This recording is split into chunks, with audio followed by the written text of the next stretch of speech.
What is happening, sports fans? It's your main man, Matt, from the DFS 5-pack. Still rocking it solo. It is Wednesday, December 1st.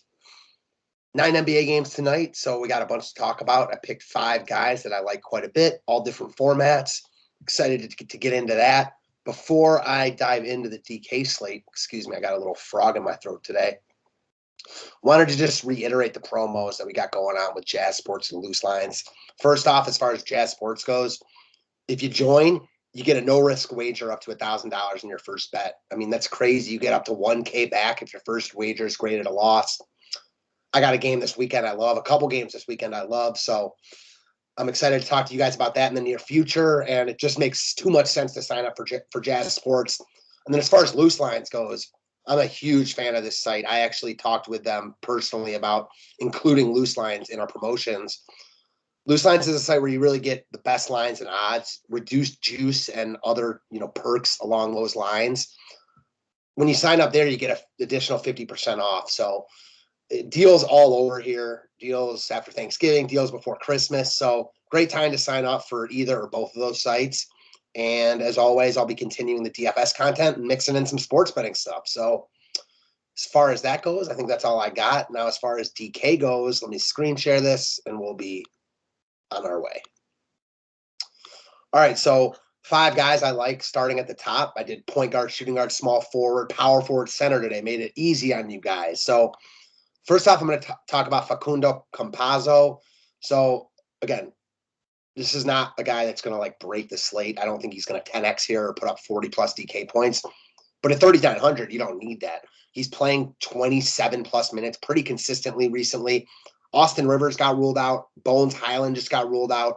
So with those two out to go along with PJ Dozier, obviously Jamal Murray, Michael Porter, etc., I wouldn't be surprised if Campazzo plays 30 plus minutes here.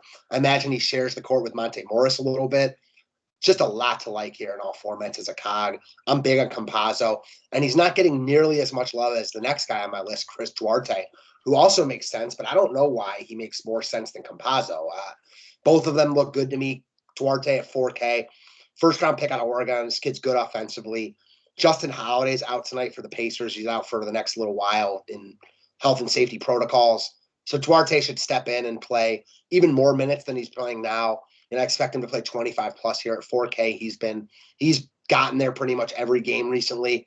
And again, another guy I don't think is going to break the slate. I don't think you have to play him in tournaments, but as filler pieces, both these guys look good.